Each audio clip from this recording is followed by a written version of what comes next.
We've never had better games than what have been released in the past, I would say, past 5 years, personally. We're getting more and more games. Games cost a lot more to make, nowadays. It's becoming more like movies where some are just gonna fall by the wayside. There's gonna be but if you do a good enough banger, there'll be a group that likes it forever, potentially. So, I it's definitely more people are coming to play more games.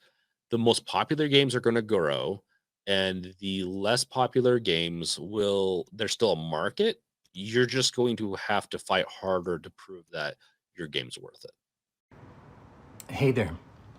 Our hearts go out to the people of Hawaii following the devastating Maui fires. If you would like to help or are in a position to donate, then the Hawaii Community Foundation has the Maui Strong Fund to directly assist the people of Maui, as well as the Maui Food Bank and Aloha Way Maui Fire Relief Fund. If you're not able to donate, then please share any of the links below to the charities and resources, as every bit helps. Let's help our friends in Maui and Hawaii. Thank you.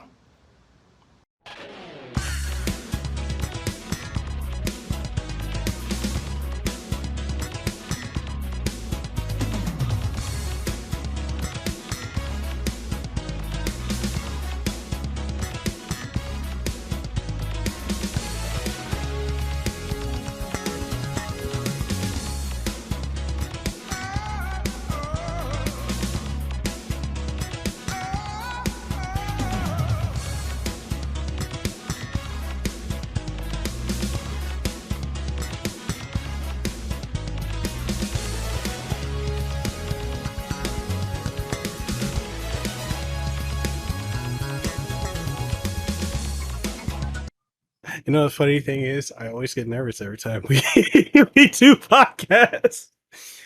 God, I'm just a very big presence whenever I enter the chat room. he is. He's got Yeah. Chad energy. Yeah, Chad or chat. If it's chat energy, that means I might be saying some inappropriate things tonight. All right, so welcome everyone to another episode of DeckedUP, a gaming and tech podcast. I'm your host, Mekel Kasanova, and today we're joined by a very good friend of the show who's coming back for the second time ever on this show. You're the first person to be back for a second time. The one, the only, James, aka The Brink, aka Games Reveal. How you doing, man? I am doing good. I am back for round 2. We're gonna battle this out, whatever it is we're battling out.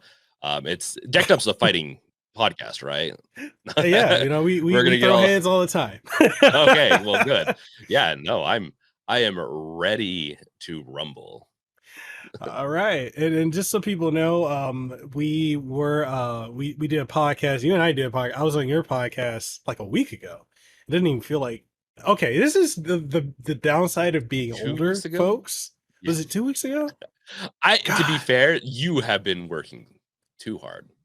Too much. I'm losing track of like I was like, today is Sunday, right? And I looked at my clock and it's like, or my watch, and it's like, no, it's Thursday. Like, okay, this is the downside of being older for the young folks out there who are like, oh, I can't wait to get older. No, you know, because your sense of time just evaporates. Yeah, I don't know though. I do like opening my wallet and having some money in it. Okay, I will that's have to true. admit, there's trade-offs. There's trade-offs. It's just really sucks when it comes to time. Yeah. So with that being said, yeah, let's go ahead and have you talk about yourself, talk about the podcast, Games Reveal podcast. We can go ahead and plug that, and then we can dive on into the topics. The show is yours. So yeah, the show is mine. So you know how all the remakes are coming out, all the just everything that is coming out lately with games, movies, all that. Well, I decided, you know what? Instead of making a whole new podcast, I'm gonna because I've done a podcast in the past. I'm just gonna remake that and just forget the people that were on it before and call it the Games Revealed podcast again. And so I rebranded it. I'm working on that. It's more or less a hardware and PC gaming podcast that just brings on either Susie, my wife, or some other co-hosts that I have, guests, and just talk about either current events or just all things fun. Honestly, every topic's been pretty different, and I'm still finding the groove in that. But that's what that's about. It's about having fun and chatting with people.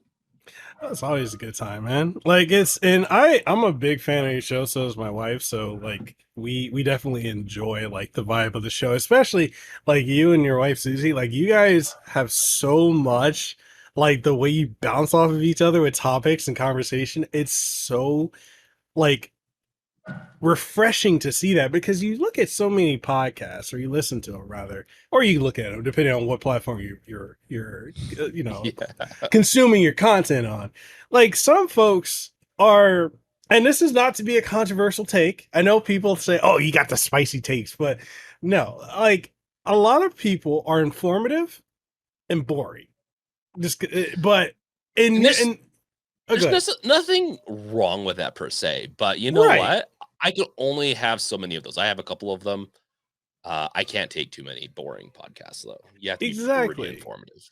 Yeah. Yeah, like I need to be informed and a little entertained. So like when I watch your podcast, I'm like, and then also when I listen to it too, I'm like, man, I need more of this. So like when the episode ends, I get so sad. I'm like, no, damn it, I want more. It's so good. So like I big props to you, man. Well, thank you. No, it's fun. I really enjoy it. It's what Games Revealed started on was podcasting, and it's kind of nice to get back into that groove a little bit again. Because I said I wasn't going to do podcasting on it for a little while until the YouTube thing kind of just picked up a little bit more, and now that it's kind of hit that point, I'm having fun with it. And I think you're gonna definitely have a fun time on this most recent podcast with Jared from Avalanche Games. Ooh. Yeah. Yeah, we go deep into horror, and I was corrected. Survival horror is the way to go. No, I was that was yeah. I introduced him like yeah, and he does a ton of horror stuff on his YouTube channel. He's like, well, I actually like survival horror. I'm like, even better. I love survival horror myself. No, it's always kind of funny when it comes to all these subgenres and stuff like that in games of and we don't need to dive too deep into that, but just how much I forget that not every it's not like oh this game's fun, this game's not fun or entertaining. That's kind of my genres lately, and so Mhm. I forget that there's so many subgenres out there.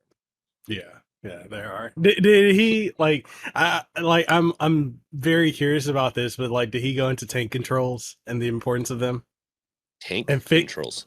and like fixed No. camera perspective? Oh Yes. man. Okay. You know, no, he did do that. We went into that because I wanted to know what was a good horror game from him. More or less a good survival horror, which was fine. Mhm. And it's so funny because like once we started talking, I'm like, okay, I know exactly the games that he's gonna like and some of the games he's not gonna like. And one of them was he only played a little bit of it was Evil Within. A game that I really, really like. And he's like, yeah, I've only played a little bit of it. Are And you I'm like, serious? and I get it though. It is a so for the type of games he likes and the psychological side and with all these survival horror, I kind of get Evil Within is like the first one is extra in a couple of different ways. Yeah. It balances itself out in the second one a lot.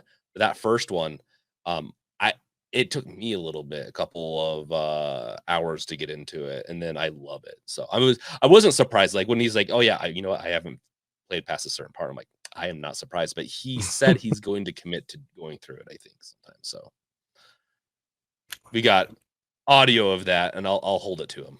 Okay. No, Jared is so awesome, man. I think he's the one person that's been on I want to say on the Casanova podcast the most. Well, that and the actually he's been on this one too. Like we've done 6 or 7 episodes on Casanova podcast, and I think 2, maybe 3. I think you have the lead. I think I know I've had him on here once before, but it's always a good time. Like we talk about everything. I mean, you can talk about fighting games, horror movies, PCs, like you name it, this dude will talk about it. It's just the only thing you just We have to like adjust to the time schedule because he moved from Florida yes. to Japan. So anytime you're gonna do a podcast with him, you just have to like be like, okay, I need to be up insanely early. Or in my case, I had to be up at like 2 o'clock in the morning. Yeah, no, it's I drilled into the Japan thing. So like in the bonus level episode, which maybe when I get it done, I'll have to direct message it to you. But Okay. we talk about Japan and just him living there, and I'll go into like so because I tried to go into a little bit more personal things in Hmm. those types of in the bonus level episodes on Patreon or on the memberships thing on YouTube. So I grilled you a little bit. Hmm. I was like, how many wives do you have and why? And no, I'm just I'm just I got 6 people. yeah. That's why he does not have any time.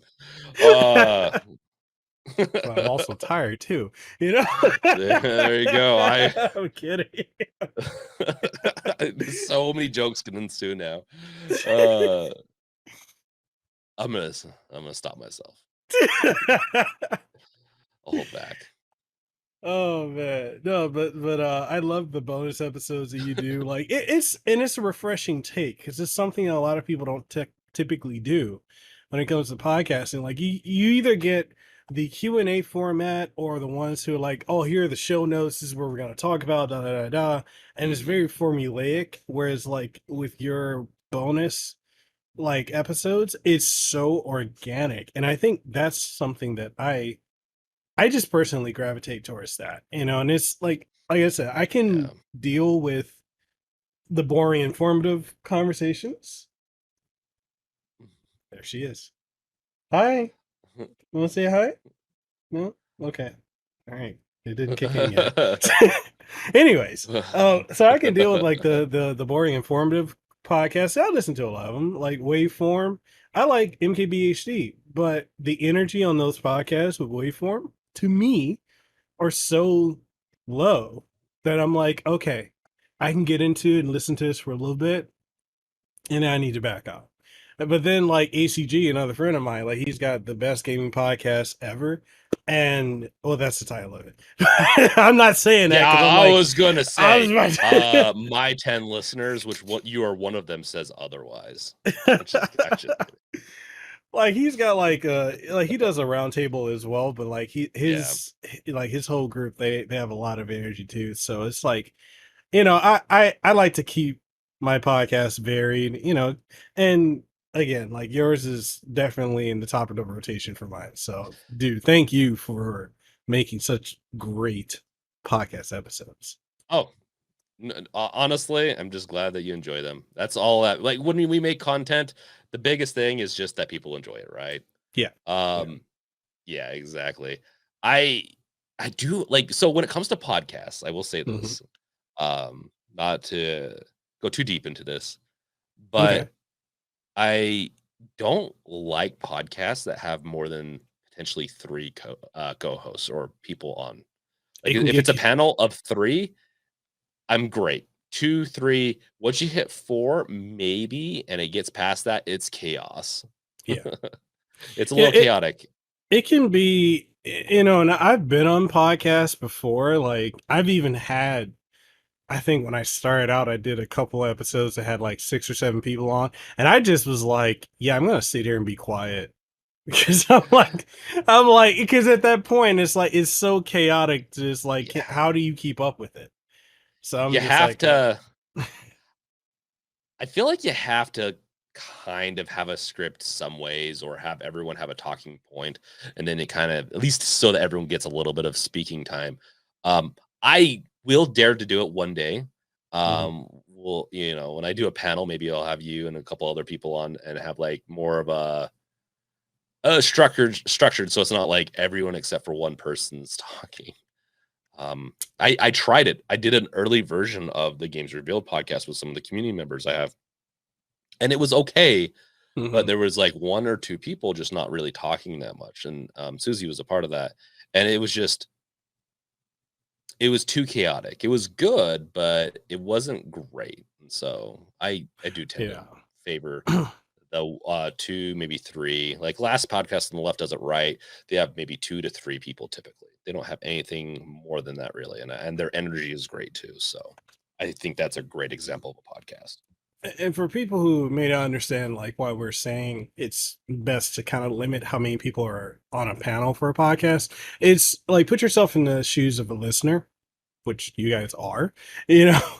Yeah, yeah. When you're Your shoes hearing on. like, you know, right, like when you've got like too many people talking, it can be very hard to keep up with the conversation for one, and two, understand who's talking, because you know there could be instances where several people can sound the same, so you might think this is one person Yeah. when it's really someone else. So you typically just want to have a bit of a structure. Like if it's going to be two people, okay, that's easy to follow along with the conversation. If it's one person doing, you know, overview of everything, that makes sense. Three people, nothing wrong with it. Four people, you know, we try to work with it, Yeah, but it gets into iffy. Like some and once again, I'm not saying like even if you have 6 people on your panel, I'm not gonna say it's a bad podcast per se. I just gravitate to ones that a little less people mhm. typically. I think it can be done and is doable. But Okay. So with that being out of the way, let's go ahead and go into the first point of controversy, sir. oh Let's no, go we're ahead. doing controversy. Is that what this is? You brought me on? So now you got this. Yes, I do. I have one of those right So, here. so let's talk about it. So, Now I know what I said in private, but in public, my public statement is it sucks. It's horrible. Steam Deck for life. You guys, the community, the Steam Deck community, the Steam Deck are goats, and I'm, nothing else to say. Uh, no, it's I try to run a little bit of I joke about it a little bit just to help break up the community and maybe help with the community understand that hey, your device is awesome, someone else's device is awesome. mhm. We are awesome together. Let's just enjoy that we're getting more. The ROG Ally is amazing in its own rights. The Yeah. Steam Deck is amazing in its own rights, in the sense of I haven't. I will be doing a comparison review someday, and I kind of already did one a little bit on my stream last night. But the number one thing is that it is faster. Like I've been able to play Last of Us with much better performance. Still Mhm. has some VRAM issues, but much better performance than with the Steam Deck. And so, um, Yeah. Yeah. So, um, like, oh, go ahead. no, yeah, no, I can drone on for as long as you want. Just let me know.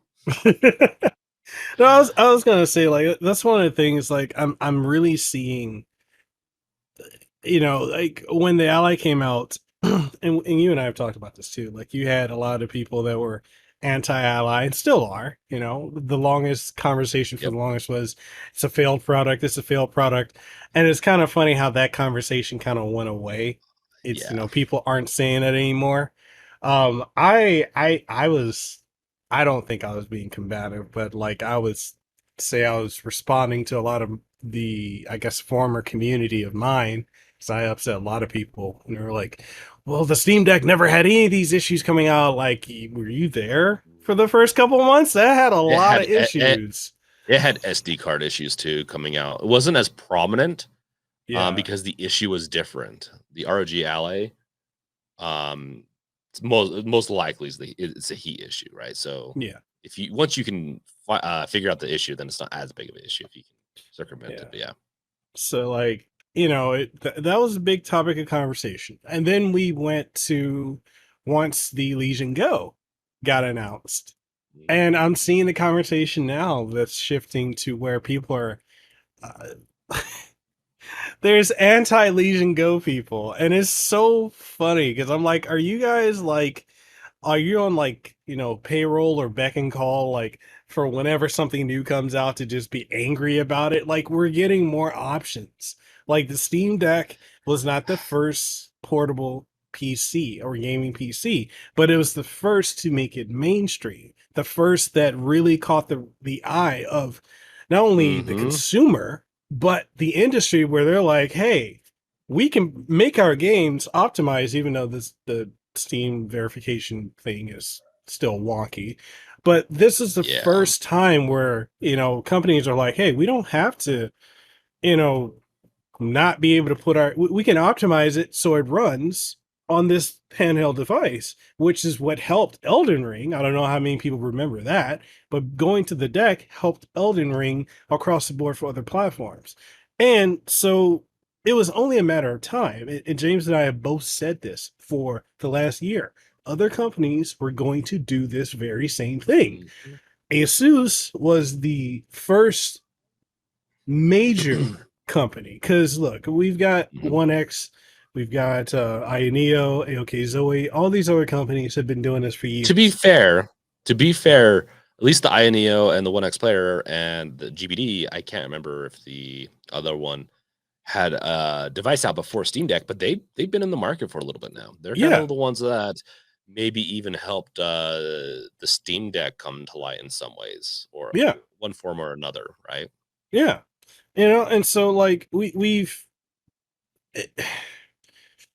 so it was only a matter of time before other major manufacturers, when I see, like Asus, Lenovo, Acer, and such, were going to get into the fray.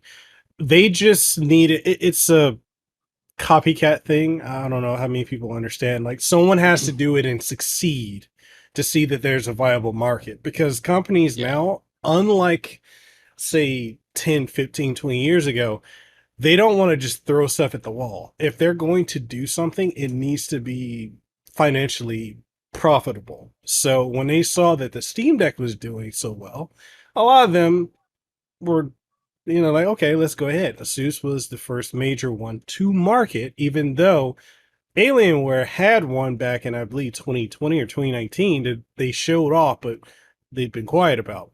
So Asus came after. Now we got Lenovo with the Legion Go. Acer is coming out with a Predator type of device. That's the only thing I can share. And I know that Alienware is going to be unveiling some stuff too, as well as HP with their Omen line. So They're going to have an Omen is one. okay. So I don't I don't know industry wise how many companies are coming out ones. So I'm learning some of this right now. I kind of assumed. I did not know Alienware was working on one. They're the OG in this market, technically, with a Yeah. prototype device years ago. Um, it never came out. I'm sure. Well, there's probably one or two other devices potentially or prototypes before that from other companies, but that Alienware UFO was so unique. Hmm. It it was even today, if they released it right now, it would be a unique device and probably loved in some form or fashion. Even Razer's working on one too. I don't know if you remember the one that they released Yeah. back in 2013. Like, they released one Oh back then, yeah. and it's like, I'm sorry, the tech was just not there at the time. No. I guess But to correct myself, then yeah, that was more OG than what I was talking about. The one I was talking about, I guess, resembled what, or maybe even inspired what we have today in some ways. But yeah, that old Racer one, oh my gosh, so it yeah, did not play a lot. no, it didn't. So you got like a lot of companies that and you're gonna see a lot more of this. This is now a mainstream category that's going to be up there with the PlayStation 5, the Xbox Series, the Switch, or whatever's coming next, because we do know there's going to be something probably coming in the next year.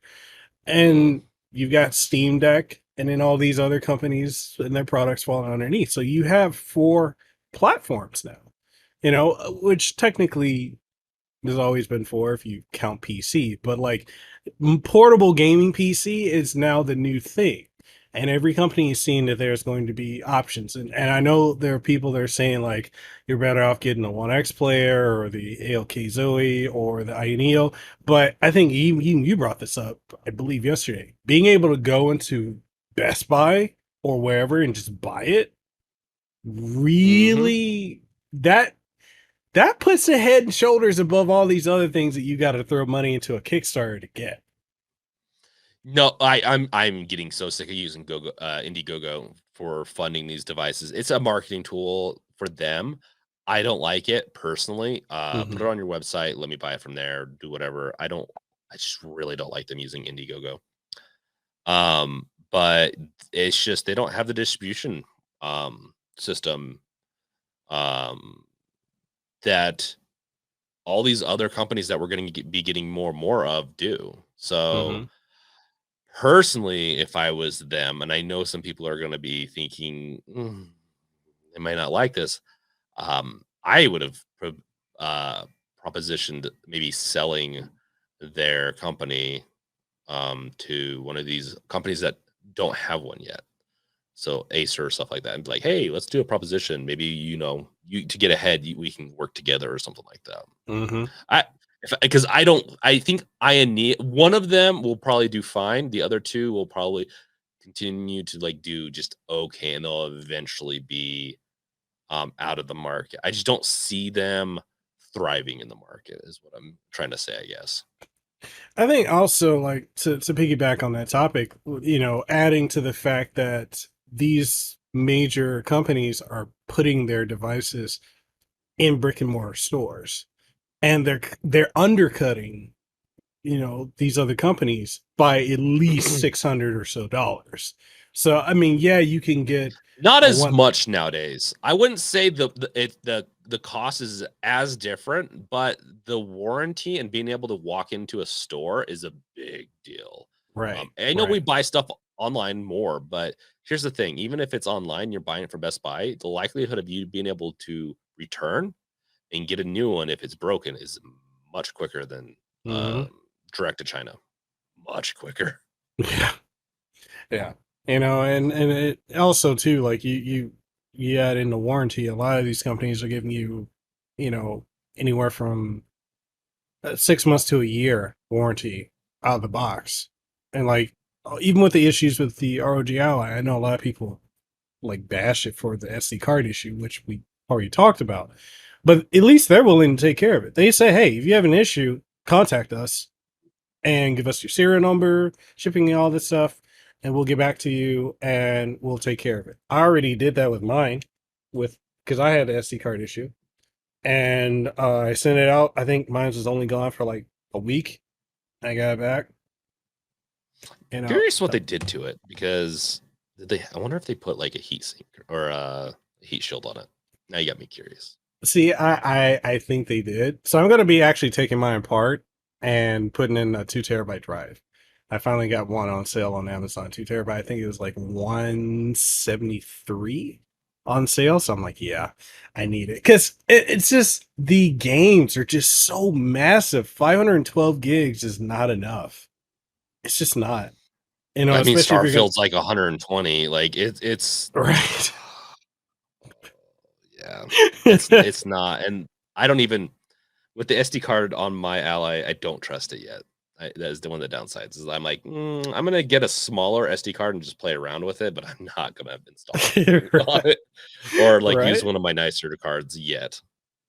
Right. So it's like and that's just the thing. Like I'm just like I need because I think about going with a or like a 1 terabyte because there's like a couple that are 6373 on Amazon, and I'm like that's cool, but then I'm also gonna want some emulation and some for like some room for homebrew games that I like to play, Hmm. especially through the Beats of Rage engine. So I'm like, I need that 2 terabytes. So Starfield already, like you said, over 130 gigs.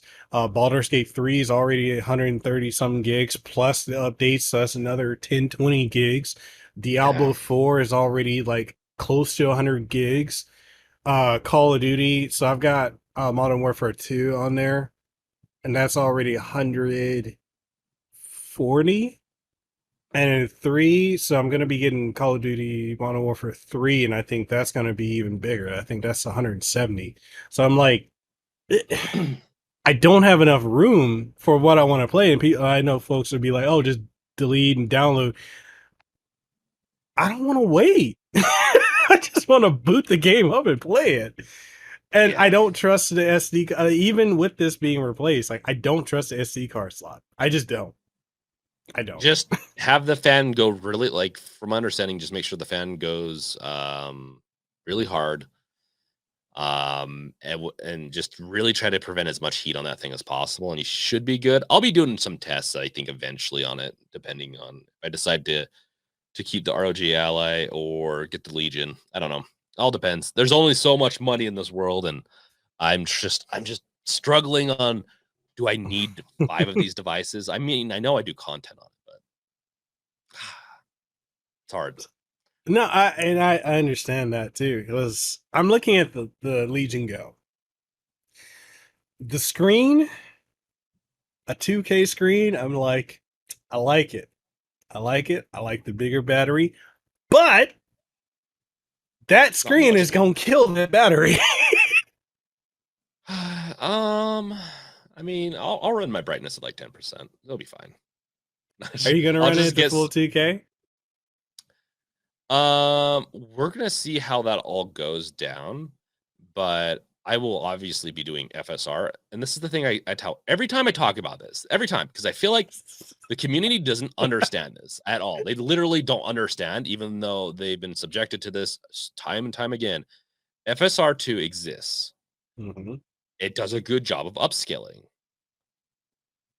So 2K is fine. Like, I don't, it's like, what is it, a 16:10 ratio? Like with 1600? 16 by 10. Yeah. Okay. Yep. So 1600. Yeah. So like perfect. If it's any higher, wait, obviously I'm gonna say it's overkill. I think, but anywhere between 1080 and or 1200 by 6 or to 1600 is my sweet spot. Honestly, that's one of the things I've noticed. Like, my images are crisper on this Mm-hmm. ROG Ally as opposed to the Steam Deck. Like, the screen on the Ally just destroys the Steam Decks in pretty much every way. So Mm-hmm. it makes it Yep. difficult. It really does. And it's like just seeing that there's going to be that much of a better screen on the Legion Go, on top of the other features too. Like I had someone actually quote unquote try to call me out on the podcast I did talking about that, because one of the things I said that the Legion Go is going to make maneuvering about Windows substantially more easier than it is on the Ally. And I said that one of the things that I have to do, like when I dock it, because like I dock my Ally on the living room, I dock it here, sometimes on the bedroom over here, the TV, and for when I need to do anything, I need to have my keyboard and mouse. They're wireless to be able to really do anything. So someone wanted to call me out because they're like, you just don't know how to use Windows. I'm like, well, when I have it docked, it's not as simple as the deck. Like, nobody's touching the deck right now when it comes to Mm-hmm. simplicity.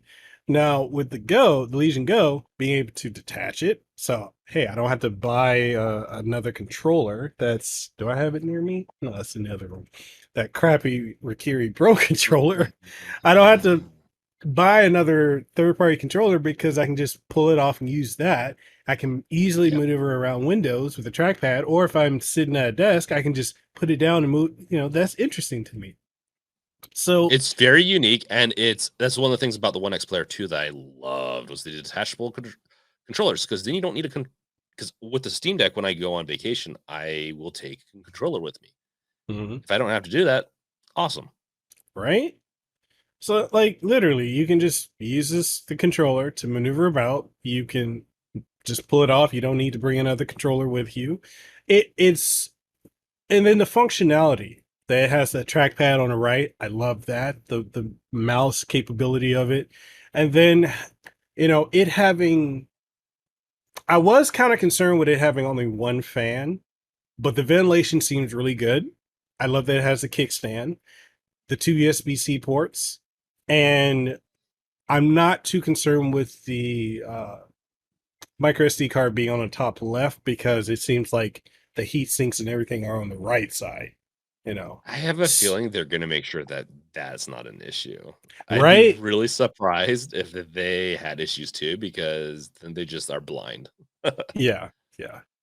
So yeah, and I'm really excited for it, and I'm at a point where personally I would get rid of my Ally for that, just because I'm looking at like universality of it. I'd probably use that more, and if I take the screen down to 1080p, I'm Mhm. like, better battery life, or even 720p, which I'm fine at that screen size. Yeah. 720p to 1080p, It's perfectly fine. I know people are like, oh, well, you want to run it to full resolution. You don't. It's too small to really, and then with scaling on Windows, especially that screen size, it's not going to be that great. But I'm perfectly fine with it. I'm just like, I'm ready for it to come out. And I told my wife, I'm like, yeah, I'll get rid of my Ally for that. And she's like, where are you going to get another device after? I'm like, probably not. Like, unless it's, we have the spare funds to do it, or if I get the opportunity to cover it, yeah, or maybe I'll just talk about it. But the Legion Go is basically Yeah. everything I want in this device. And I'm like, and we still That's got, the Eye Neocon is the one I'm really excited for. It has the bigger battery, the bigger screen size, the dual. Like I feel like I can do everything I want to test on that. Um, as opposed to like it's a great counter to the Steam Deck. My only problem is it's not like at the end of the day, I'd rather have the Legion over that ultimately because the Legion's going to be $799. The Eye Neo one is probably going to be in the low to mid thousands. There's no way they're going to charge under 1,000 for that. yeah.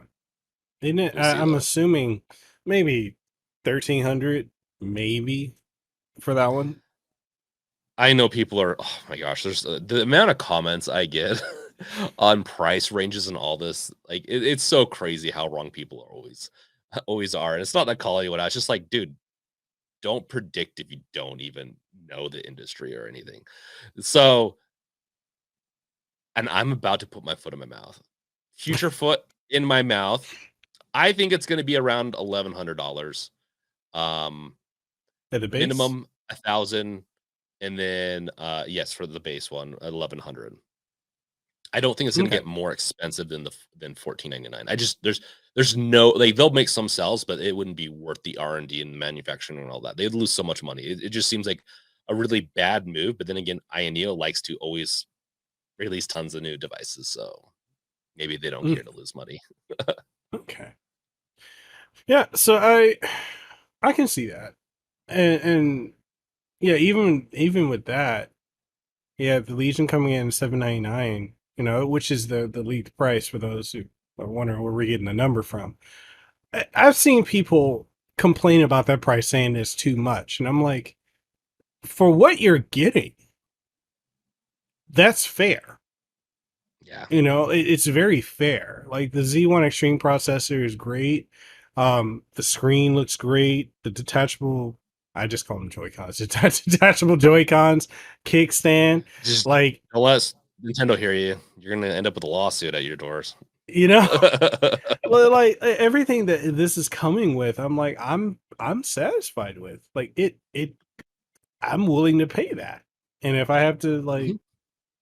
sell off, I mean, I will sell this one off too, just for it. Just it, and the AR glasses, I they knew that that's We already have AR glasses that work with the deck and I think are the Ally, right? It's just yeah. these are Was it the um Unreal? I think it's a that yeah, the X Real or Unreal or it's probably Unreal. Um but I'm curious how they compare and if it's a better experience or about the same. I don't know. Like these look like they were designed almost to work with the Legion in a Mhm. very symbiotic way. And so it'll be interesting to see how it goes. I'm curious. How much do you think those would be? 299 probably. I think anywhere between it just depends on the tech in them. I don't know much of the tech. I don't see them being more expensive than $400 and I don't see them Mhm. being cheaper than 200. So that's the range. I was gonna say, like, if they actually bundle that in with Legion Go at the 799 price, they won't. But if they No, did, depends on how they're made though. It really does. Yeah, and if they did bundles, like if they this is if they want to really kill the market, I think really make some extra sales, bundle it for like 8.99, mhm. and so maybe $100 um more, then I think you might actually sell a lot of those bundles. I honestly would be very interested, especially if they would work with my Steam Deck and other devices. I'd be very interested at an 8.99 bundle price. I'd actually like to see more of these devices start bundling things together and start selling. And I think maybe they're in the intro phase of like, okay, this is a new thing. This is the Mhm. next era of PC gaming is becoming more portable. Maybe we'll get more accessories down the road, because that is one thing I definitely would say is we're starting to lack a little bit of. So, in your opinion, with all these other companies hopping in, where do you see the Steam Deck fitting in this era? Do you think that they're going to need to push out a new iteration, or do you think they're fine? They need to. So if I was there, if I was managing like the COO, if I was like managing the roadmap and doing some other stuff, I don't even know if they do CO kind of style stuff at Valve, but I would be frantically researching the not doesn't have to be on this current gen chipset of APUs, but then so there's AMD should be releasing another mobile APU the next version I believe the end of next year. Mhm. I would shoot for that. I would be partnering with AMD, working with them to do a couple extra pieces, and on top of that, the way I would do it is a dual type of device where it's like the Deckard, and I know I'm going down my whole dream list, but like Go I ahead, bare go for minimum it. Steam Deck 2, and then make it to where it's also compatible with like a Deckard project or something like that, where you could have a belt and have it on your belt, and then have a VR headset that would become, instead of making, because they want to make a standalone device, which I'm Mhm. fine with, but I would prefer to have a multifunctional device that can hook into a cheaper VR headset and can do a lot more. And with the I need to test out VR with the ROG Ally more, but I'm pretty confident that the Z1 and up, and these newer APUs coming out will be able to do VR okay at the bare minimum. So Okay. I know with the Ally, I think I am Blunty, the YouTuber, I think he did some VR testing with the Ally, and he's like, without using the XG mobile station, like mhm. he just did it straight. I forget what he used, either the Oculus or the Vive. I forget which one he used, but he said it, and he's like, it was working fine. I think he showed some of the gameplay of it, so it's very capable, and it's just Yeah. It really maybe some depends on the game. caveats. When it Yeah. when VR, it really depends on the game, which VR headset, how many pixels you're pushing. I have the Index. And I don't have anything else right. Well, technically, I do have a brother-in-law that has something else, but so I could always test maybe two different VR devices. But I do want to try the Index with the Ally and just Half-Life Alex. Honestly, if Half-Life Alex it works on it, it's going to have my stamp of approval, because that's the best VR game. See, I need to get a Valve Index. I gotta convince the wife to do it because she's You have a okay. VR? Yeah. Well, I've You do. got You have PlayStation.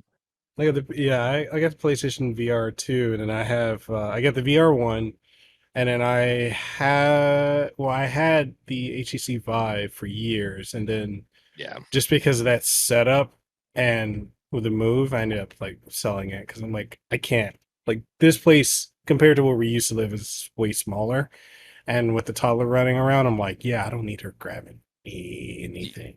ugh. Oh yeah, or punting her, like trying to kick a head crab.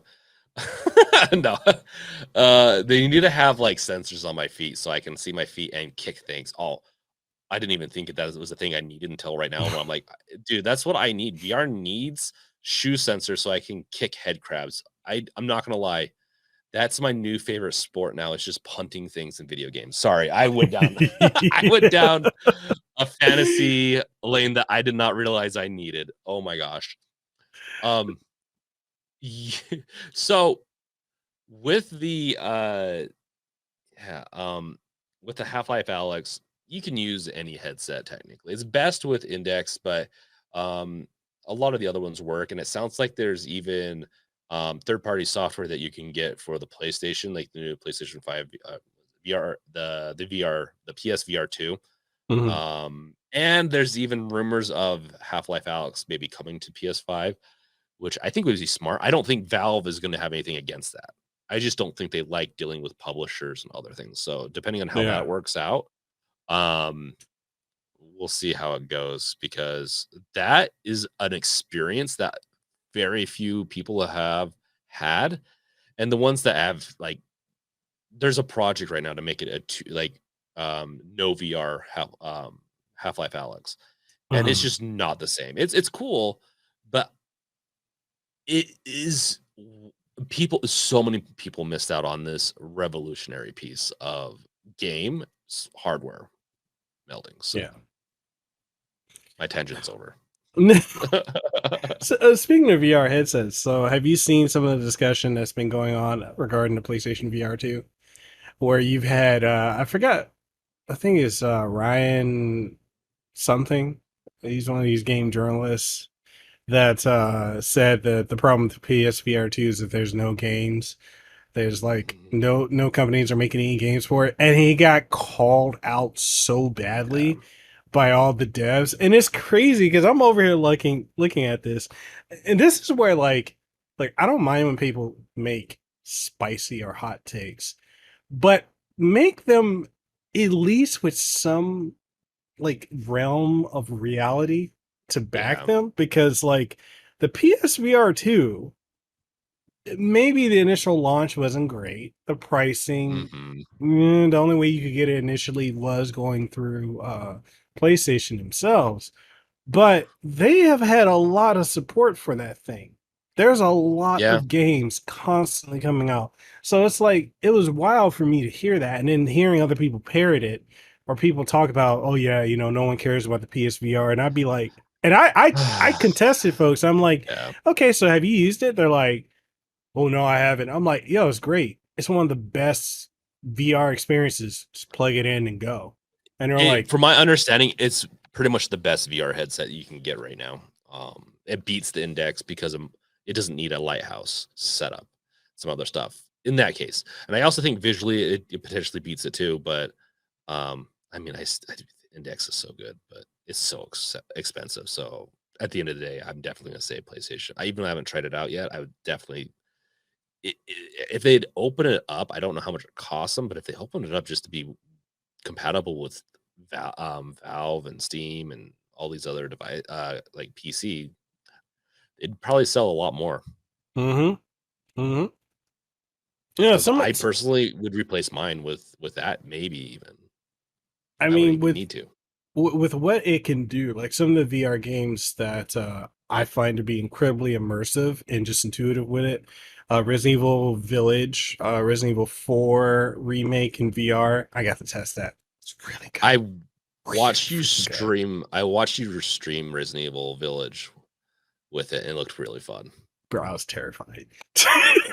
Yeah, no, it's VR it's a super immersive. So if you like to be scared, that is the perfect device. But Bro, I remember I played the first time I ever played Resident Evil 7 Biohazard. I played that in VR. Like my audience was like, "Here, we're gonna donate so you can go and get PSVR 1 and the game." And mm, I played. I was so terrified because, mm. like, I love horror games, but I'm a chicken shit. So there's that. So I played that whole thing start to finish, and I was like, man. At first, I was like, oh, I can't deal with what's his name, the baker guy, like constantly popping through walls and chasing me. And then when I started getting weapons, I'm like, yeah, headshot, boom, headshot. I'm like, yeah, I'm coming for you.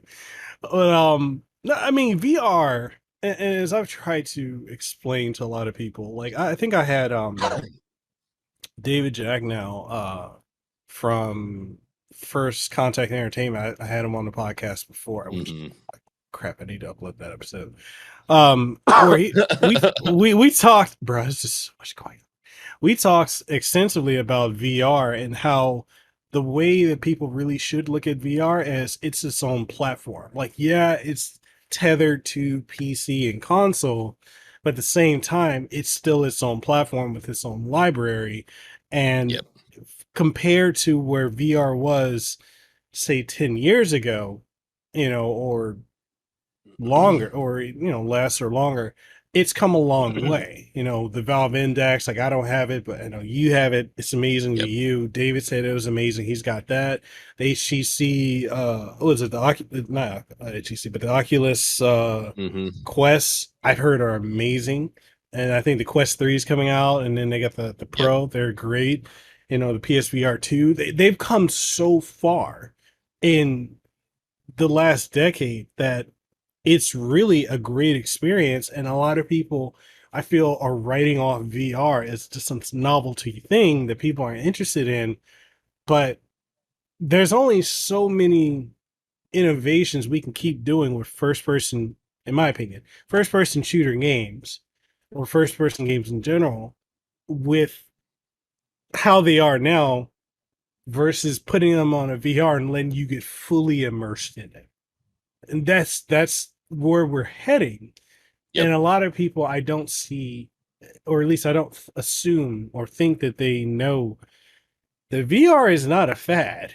This is a very booming industry, and more people are hopping on it than people realize. And I think, especially when you're on these social media platforms like X, I almost said Twitter, would you say that? Twitter and Just all say these Twitter and others, just you know, right? Like when you're on these platforms, you're kind of, especially with how the algorithm of FYP or for you works, you see mostly what you interact with and what you like. So you could be completely missing another conversation or developments of how things are going because it doesn't hit your algorithm. So when people are like VR is a dead thing or PSVR 2 has no games, really you need more context. You can't just jump at that because there's a lot more than you realize. yep. No, it's I've always said this too, even since day one. People are like it's dead, and then like years later, it doesn't feel like there's as many um potentially specific games on PC coming out, and people are just Mhm. like, oh well, see, it's dead. And it's like, well, no, it's got its own ecosystem. People that play VR are excited for these types of games coming out. I don't think VR is going to die, but it's definitely a little bit of a lull area, and we need a couple of really good games and tech to elevate things.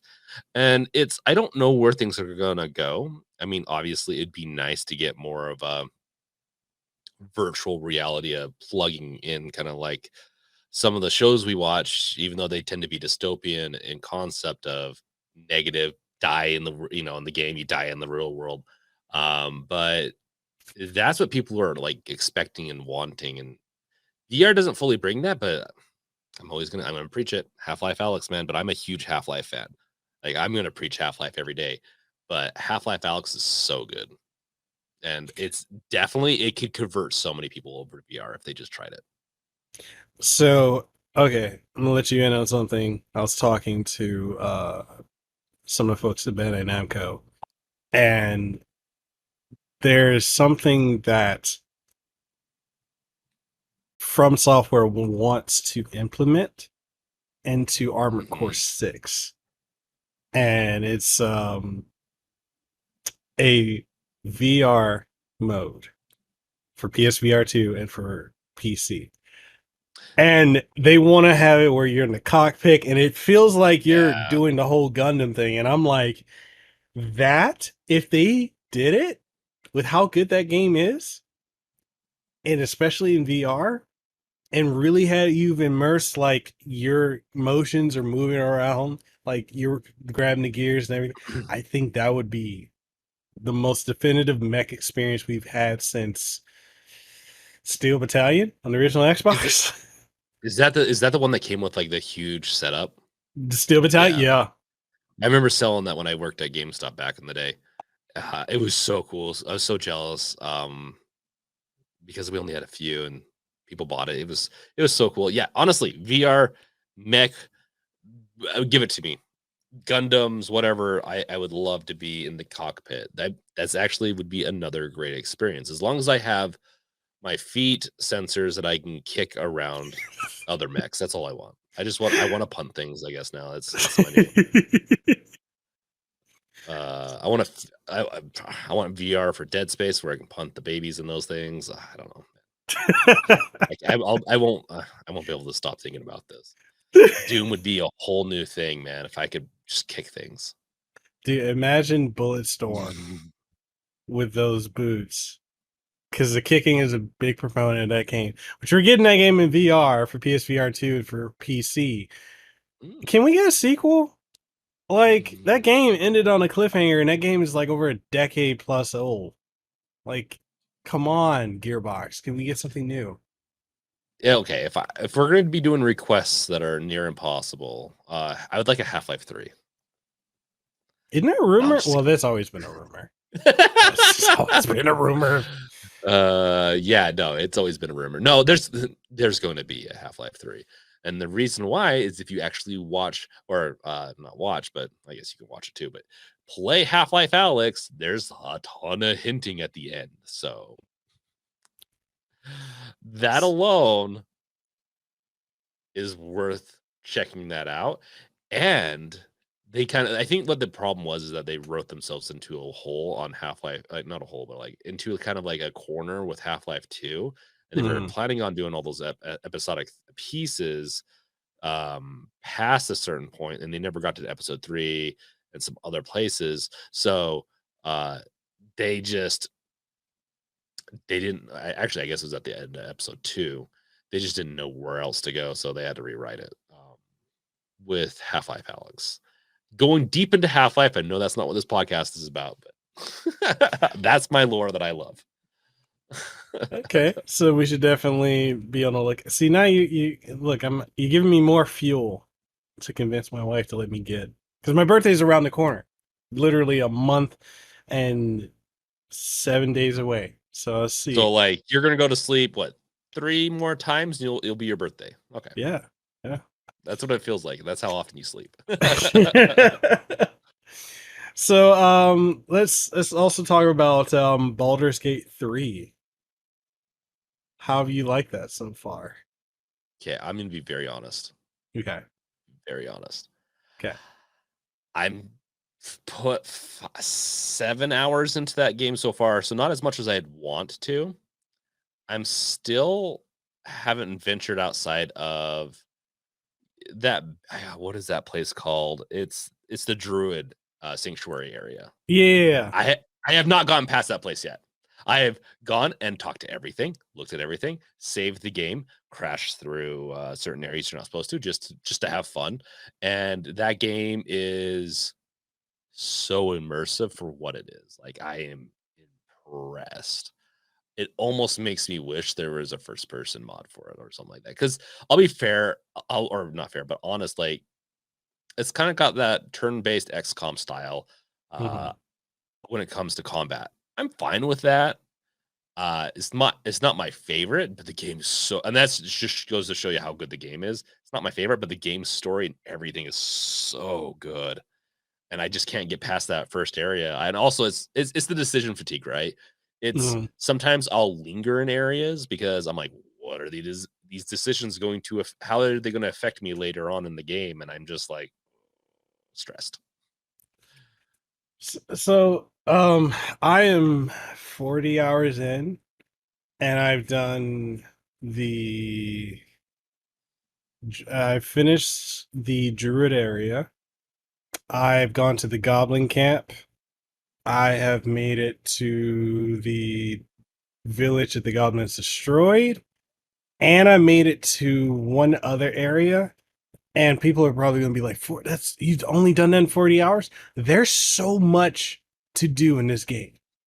It's one of those games where, like, I think I said in my review that you can't, if you're going to play Baldur's Gate 3, there's no way you're going to be able to be like, oh, I'm going to play this for 10, 15 minutes and put it down.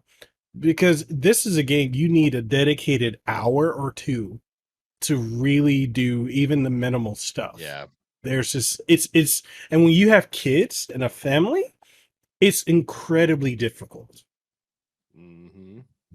No, it's one of the, I still want to get it set up on the Steam Deck and get used to the controls on there and try to play it that way. But and I don't play it on streaming. I don't stream it anymore. So I'm trying not to, like, so my kind of rule sometimes is that if I become too boring while playing or too involved where I'm like, I'm not chatting with chat or doing anything, why stream it? Hmm. So I'm not playing it as much right now because I'm not streaming it, and that's been more my free time. I've actually been going through Ghostwire Tokyo on That like the date night thing. game's that game is so good. It's so different. It's so It weird. is. You have to so for first person shooter, like I guess Japan does because that's Japanese made, right? I'm assuming because of the whole it's Ghostwire Japanese made. Tokyo. Yeah, Yeah. that's Tango Works with Bethesda, the Okay, that's right. That's right. the Resident Evil guy, creator Yeah. Shinji Mikami. Yeah, that was his last game with Bethesda, and took Tango Game Works. That makes sense. Like the first person controls on that are just a little different. They're kind of like Resident Evil first person controls, where it's like not my typical how you'd expect Call of Duties and all that first person to work. But Hmm. I'm really diverging. I've been playing that because it's easy for me to chat while I just screw around and you, take out demons or whatever it is. Really easy for me to screw around in that. In Baldur's Gate 3, I will screw around a little bit, but I'm like, the choices I make in this other one aren't as big a deal as the choices I make in this. And I like having a good ending, a good enough ending. And the last Metro pissed me off because the way they did their ending. Their ending so much. So it's mm. So I'm boring when I play that. I bet you like I'm sure some of the people that were watching me were fine with it, but for the most part, I felt boring and I don't like feeling boring when I'm streaming. What, and that leads into another conversation too, which a lot of people may not understand. Like when it comes to streaming, it's more than just us as content creators streaming the game. We have to do stuff to entertain you, the viewer, and and I'm running into that same issue with like Baldur's Gate 3 because there's so much that requires you to be involved, that trying to be entertaining and have commentary as well as playing the game correctly, it's a bit overwhelming. So I'm like, I think last week was the last time I was gonna stream that because I'm like, I need to play something else because I get so engrossed in the story that I'm like, oh crap, I'm streaming. Like, oh yeah, I need to It's talk. it's one of the games. There's not very many games do this to me, but it's one of those games that because of that, I don't enjoy the game as much. But I'm like, well, I'm gonna enjoy the game a lot more if I just play it on my own. It's Hmm. not usually the case. Let's say horror games, survival games, stuff like that are actually really fun to stream. I'm hoping Hmm. Starfield's going to be fun too. This one also runs the risk of me getting too deep and not whatever, but we'll see. I have a good feeling that it'll be fine with Starfield. But with uh what was it? It's a specific game that I was streaming. I'm once again my brain is only half working today. But yeah, it's Amnesia. So Amnesia, That's the a good newest game. Amnesia Bunker. I'm not the biggest Amnesia fan. I'll be fair. The original ones, I just could never get into them much. Amnesia Bunker is so good. It gets you into action early on. It's the whole premise. I didn't know that that's what I was missing with this type of title, and I really liked it. And the reason I say that is because it's got the jump scares. It's a good cadence of action to being quiet and chatting with chat and stuff like that. So I liked it. If we're going to Okay. talk about streaming, So yeah, like, and that's the whole thing too. With I guess we can dive into like content creating and yeah. how you feel about being in a space with making content for YouTube, podcasting, streaming. Like they're three very different aspects of creation. But to the viewer, it may not seem like there's much involved with it, but there's a lot, especially when it comes to the streaming aspect. You have to have your streamer face, Hmm. entertainer face on, and podcasting, you got to have topics or guests, and you got to be able to maintain for however long the podcast is going to go. And then for YouTube content, you got to hook people in the first 30 seconds to a minute. So, like, where do you feel you are with all of these different avenues of content creating? Like, how do you feel? It's really difficult. I like so we're gonna throw in. I know it's not quite the same, but I'm gonna throw it in there. Game development in the way that I'm doing is a little bit of a creationist kind of thing. It's just me on the video game I'm making right now. So it's a battle to find time to like handle all four of those pieces. The podcast is the easiest one for me in the sense Mhm. of I mean, I need to find more guests soon, but I'm not too concerned in this moment as I've had tons of guests on already. Um, but the streaming is really fun to do, but I do it more for fun right now and as a little extra hook to hang out with some of my community slash I if I'm gonna play a lot of these different games that I plan on playing, I might as well be streaming as my usually my policy. That's why I Mhm. stream technically. If it wasn't for that, I probably wouldn't stream very often because just too many irons in the fire kind of thing can be bad. And I'm already feeling like that's the case. And so we'll see what I do content creation in the future wise. I don't make as many videos on YouTube as much. I'm trying to get back into that. It's just when it comes to the creative juices and stuff like that, I've just lost a little bit of it when it comes to like guides and certain things. I like to talk about things still, but I It like to do it takes in a it more out of you. natural way. Yeah. I like to do it in a more natural podcast way. Plus on top of that, so I'm struggling. Susie, my wife's helping a little bit. Um, but we also have kids and just everything. And it's just finding that balance of like, okay, how much time am I going to put into my video game? How much time am I going to put into the channel? How much time am I going to put in the streaming? How much time am I going to put in the podcast? I need to play some games. I don't need to play every game. I need to play some games, so I'm going to be streaming. I the podcast I think is a good. We'll see. It takes a lot to get I feel like it takes a lot to get a podcast up and running because there's so many out there. There's so much to compete with. Mhm. Um, that there's the podcast. Those are my two like low hanging fruits. I don't have to prepare a lot for. Mhm. But they do require different, like you said, faces and stuff like that. You have to be entertaining. You have to do well still. It doesn't mean you get to walk away free. The YouTube is the one I'm kind of sacrificing right now a little bit. I'm trying to pivot and find a way to just more or less cover things without having to be I'll still do the research. I still look at game news and all that, but like um reduce it back down to how I kind of did it last year where I'm not making very elaborate videos. I'm making more 10 minutes talking about a subject like I did this last week with the with the Legion Go. I find that those do some of the mid-range best, meaning it's not like it's going to be a 50,000 view video where if I put a ton of time into it, that's a chance. But I've also had flops doing that too. Um, but it's not as like low as podcast long form content like that will do decent, but it's not going to be pushed as hard.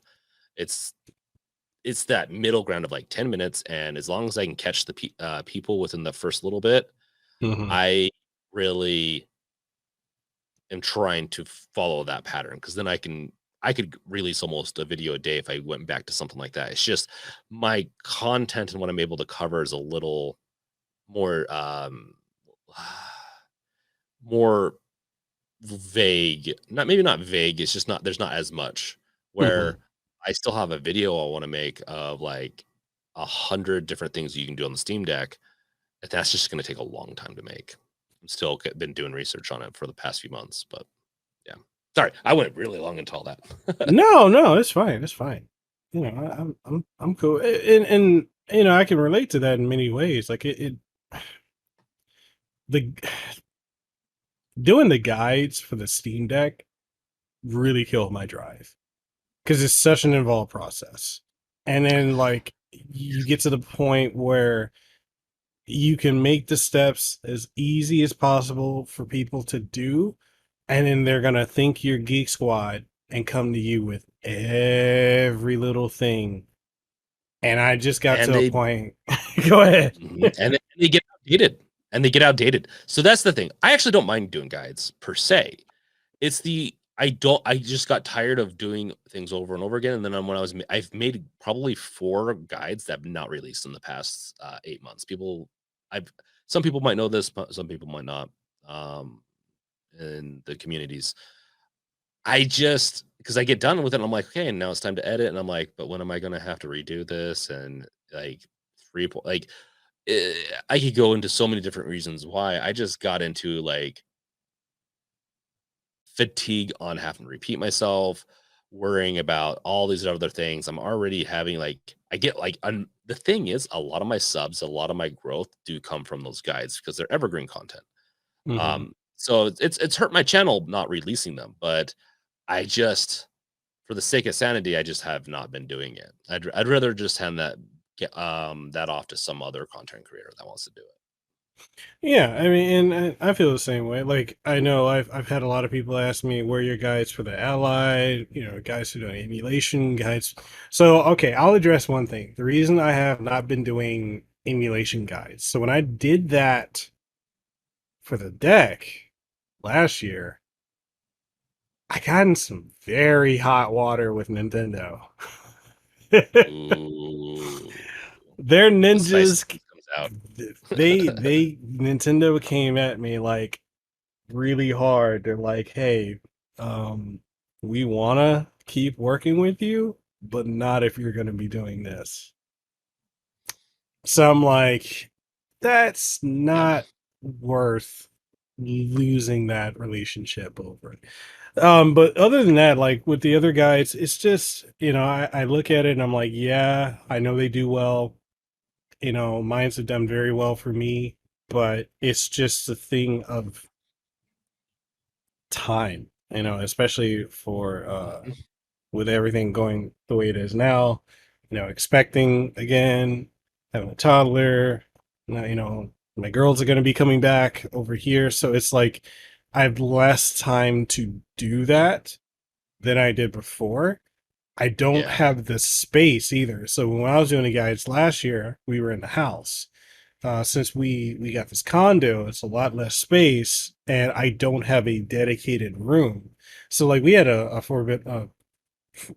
3 bedroom house, and I had a room dedicated for content. Like so, I had my setup, my wife had her setup, and we could just go in the room and do whatever. One would be out with the kids, and that's how it was. But with how it is now, with this 2 bedroom condo we have, they're both of the bedrooms are occupied, and so like I have this setup and her setup in the main bedroom, and I've got Mac Studio in the living room and everything like that for when we need to work out there. And it's just a situation where it's like it's always noisy because the walls they're not super thin, but like I try to do it without like when I record, I want to be able to record and do everything in one go. I can't do that now. So I'll have to like get the mount, put the phone on it, try and, record what I'm doing through OBS where I'm talking, and then have the Oh, camera and try to sync all that. It's such an involved process. it's oh my gosh. I really I yeah, no, I hear you. I hear you on that one. I really that was another thing I think I really hated was trying to get screen captures of the Steam Deck. I that was a big. I know it's not the biggest deal, but for me, it was such an inconvenience. And sometimes it'd work, sometimes the recordings wouldn't work. It was just all over the place. Now those videos do well. Hmm. It's just was not worth my sanity. No, it's just not. I mean, and I've gotten, I'm okay if a video for me, and it, I get mocked for saying this, but if a video for me does 250 views at minimum, I'm happy with it. I'm happy with it. Like, Mhm. I understand, and this could be going into like the weeds of content creating, but like, yes, I have almost 30,000 subscribers, but I've also shifted genres so many times over the last near 10 years. So I had folks that initially came through for the unboxings, folks when I was doing phone tech, folks when I was doing just hardware tech. Then when I started doing podcasts exclusively, Then when I was doing streaming exclusive, like I have so many different audiences, like, and anyone who has a following can tell you all this. Your sub count doesn't correlate to your viewership for videos or streams. It just doesn't. I mean, some folks can have an audience that is that dedicated, but not everyone has that. So Hmm. I have a core audience, and it may look like I had one person say to me yesterday, they're like it's pretty embarrassing. You have what you have as far as subs, but your views are so low. And I'm like, it is what it is. Like, Yeah. I can't be mad at it. Like, and they're like, yeah, but if you just niche down, I said I could, but my feet are in too many different things for me to do that. And it just is what it is. But like, I miss having Mm. videos doing 20, 30, 40, 50,000 views. But I'm also content with the fact that I'm still averaging over 200,000 views a month. So I'm like, the That's total, true. Your you know, total views are pretty good. Mine, if we want to go to like the metrics, mine have dropped a lot over the past year, but I also have released a lot less content this year. It's interesting. It's such an interesting thing because I can make videos that are gonna reach into the 10, like up to about 10 plus thousand. I know that uh, I just know that I can do it. It's just mhm. some of those videos I just don't want to make as much anymore. Um, I like doing news. I like speaking my mind on stuff. I like um, How doing dare some you tips and speak your tricks. mind? Well, just some, everyone speaks their mind on YouTube, and so you got to build a rapport with people, and also it's just there's a ton to that. So I know how to get it into the thousands, fairly easy, with some exceptions of obviously have some bombs. But at the end of the day, if I have just a couple of hundred, like I'm happy too with that. So I'm like, hey, at least people consumed it. Uh, it's just, yeah, it's sometimes trying to, I don't know, it's interesting. Yeah, It's interesting. and it's one of the things too is like a lot of people get really caught up in the metrics of it. Like I have a friend who I helped get into content creating and networking with companies and such. I remember when she started and to where she's at now. She started, I want to say, she came to me in like 2017, 2018, like, hey, how do I reach out to companies and review stuff? Like, I'm buying all this stuff and I like it. I just want to start reviewing. So, I taught her and a bunch of other people how to reach out to the companies. Like, there's a process and everything for those who are wondering. There's a way to reach out, there's a way to formulate things and having a pitch deck or a media deck, like all that stuff. And, she went from like 20 subscribers to I think she's about to hit 40,000. And, I'm proud of her for that growth and for every company she's partnered with. And like she's partnered with more companies than me. The only thing that I don't like, and I've told her that, so this isn't shade, I don't like when Spicy. it got to that point where we're looking down on people who have less followers or subs, or people who get opportunities that you're not getting, and then we want to crap on them. Like that was something that happened recently where people were getting the Starfield stuff, and then she was kind of crapping on them. And I know other people were doing the same thing too. Like case in point with the LA event for Final Fantasy 16. So I got a jacket and I got the game, and other folks with I'm bigger looking down on followings. you. I need to stand up. I'm gonna look down on you now. Or look up because I'm done. No. I uh yeah. No, So, I'm joking, by the way. But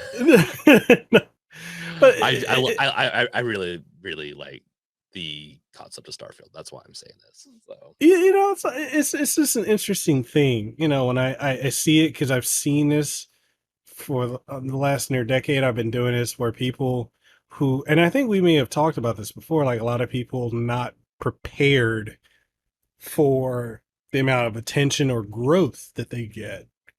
And for a lot of people who aren't equipped for it, or maybe it wasn't you I was talking to about that. I was talking to We've one of my talked about this friends. subject a I think we, bunch. yeah, we may have, We've talked about this subject. Whether or not you brought up certain points, I don't know. But I mean, my whole thing on it is I'm surprised at how much attention I get right now. Like, so I couldn't imagine what it'd be like if I had more subs slash viewers and stuff like that. Um, my community cycles in and out of watching me, depending on who the person is. But it's just fascinating that I have a community and people that watch me right now. And that there's so many more content creators out there.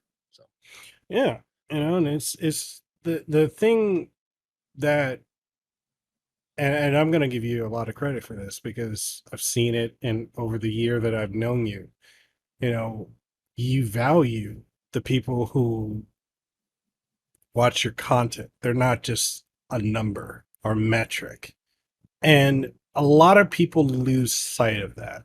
Like, I know a lot of creators that are massive, and some maintain that level of humbleness. Like, hey, if it wasn't mhm. for these people, I wouldn't be where I'm at. Others are like, well, man, my metrics and I just need this, or they just look at people as a number instead of an Yeah. actual human being. So there's an ethical and moral aspect to it that, and I'm not going to go too deep into it, but a lot of people lose themselves in this I guess quasi celebrity that we have now with content creating.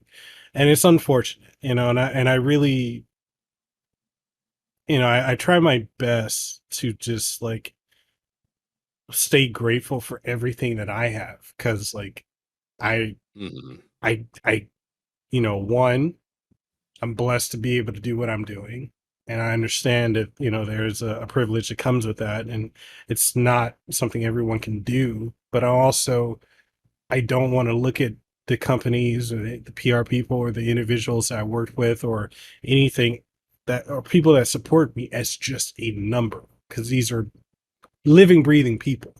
So it's, Yeah. I just want to say to people who, if you're a content creator listening to this or watching this, don't forget where you come from, and don't forget the value of those who support you. Because Yep. when you get to a point where you're growing and growing and you lose sight of that, you should become, in my opinion, and this is my opinion alone, but the more success you have in this field, I think you should celebrate it and be happy about it. Not get to a point where feeling like someone is taking from you because they get something you're not getting. Oh, That's, I agree. I agree with that. Like, that's the thing. When it comes to, like, let's say the Starfield stuff, it depends on like how good of a relationship did you um grow with the company and with the different contexts you have. It's a complicated thing. Just because you didn't get something doesn't mean um that you're less than. If you think that, oh hey, I deserve this and that hey, I have this many, then you need to get a reality check. yeah, Um yeah, Personally, I'd and like to quickly. see some people, some bigger creators get those reality checks. It's coming a little bit more because eventually things fall apart, and there's been a lot of YouTubers that have been falling apart lately, Yeah. having to write songs for forgiveness kind of thing. And Yeah. Oh god, I remember that one. there's just a lot. There's a lot Yeah. of like you just hear. I could name a couple of YouTubers on, but I'm not going to, of just how they let the success get to their head, and they treated everyone in their life like garbage. They treated their fans eventually like garbage, and they were hypocrites at the end of the day. Mhm. They debunked things, and they ended up being pretty much half the people they debunked. Yeah. No, It's yeah. which is a reason you need to have a tether, I would say. Something that tethers you to reality. And I think too many times, and I will say the pandemic didn't help because a lot of us got cooped up. And many of us were able to deal with being cooped up, others not so much. But, we've gotten a lot of people that they've gotten this boost of eyes on them, popularity, fame, whatever you want to call it. And it just they lost sight of who they are because things are just coming at them so fast, and money, opportunities, all that. Situations, you know, they don't define you, they reveal who you are. Yeah. And when you a lot of people, I think my friend Avedon said this, a lot of people we're seeing that have gotten these massive egos and have yet to have these reality checks. And it's really due to a lot of lack of attention from them either growing up or in school, not being popular, being insecure, stuff like that. And it's when they get it, then they have these massive chips on their shoulders. And I get it. I remember being told when I was working for Hawaii Pacific Health, when I was doing IT for them. I remember when I decided to go into doing content creating, I had a boss, and I had a coworker. I specifically remember him, Eric Sheen, because I hate him. I hate this guy. I remember him telling me that I was too old and I was too stupid to be able to do this. I'd never be able to do it. And if I want to go into content creating to be successful, I probably should have done it 10 years ago. And this is back in 2014, 2015. That's so And stupid. and it's like, and I run into him now. Like I ran into him over the weekend, and he was like, "Oh, you're still doing your little YouTube thing?" I was like, "Yeah, go look it up." And he's like, "Holy shit!" I was like, "Yeah, fuck you, but thank you, but fuck you at the same time." But You can go fuck yourself. you're right. But it's just like it's just one of those things where it's like have a tether. For me, it's it's completely my wife who keeps me tethered. And I'm very grateful to her because there have been so many situations I've been in. Many I've shared with you, and many that I've just experienced where I'm just like, what the fuck is going on? Like this just doesn't seem real. And especially when it goes to Twitter, it seems like that's real Mm. life and that's coming in on you. Like, for example, I throw this out there. I almost got canceled, or actually I did get canceled by a voice actor who was formerly a very close friend of mine for the Trail series, who's also in the Zelda game as Rivali. I got canceled by him because I interviewed the voice of Broly in 2019, and I didn't know all the controversy. But that was the thing where it was people were really into calling folks out for It was anything. needed. Here's the thing. Here's my thing with this, and there, like the Me Too thing got a way aggressive, but there's been and it revealed a lot of corruption, and we already kind It of knew did, with yeah. Hollywood. It was needed. The problem when you let things fester for too long, the rubber band effect is so harsh, Yeah. and um, plenty of people I've watched that have been on multiple different uh areas when it comes to political spectrum or whatever have been canceled and they do fine as long as you don't do something horrible, which I could bring a couple of more YouTubers into this. As long as you don't do something truly horrible that both or multiple sides hates, Mhm. you're gonna rebound. Yeah. um and I know who you're talking about. We've talked about this a little bit. I love that voice actor. He's I great. Yeah, I at the end of the day, you gotta, especially if you know someone well enough or whatever it is, sometimes you don't need to say anything unless more comes out. Sometimes it's just best to wait. Yeah. So People don't like, and understand that. they don't like, and this is probably the issue with the digital era in general, and we definitely see it in content creating. Everyone wants to be first, not so much being correct. My friend Don Tony, wrestling podcaster and YouTuber, he always likes to say, "I care more about being correct than being first." And by being correct, I don't get the traffic that I would by being first, but I also don't leave a situation where you can come at me Yeah, because I was wrong. So in the yeah. case with like and for those who are wondering, I interviewed Vic Mignogna. I don't condone any of the stuff he was accused of. You know, I was invited to HawaiiCon to interview him, the son of the creator of Dungeons and Dragons, and it's a very popular D&D. Who's on? I forgot the what's the Critical Role. She's on Critical Role. Critical I, Role. Yeah. Neurological. I interview her. She's a Mhm. friend of mine. I got to interview a lot of people.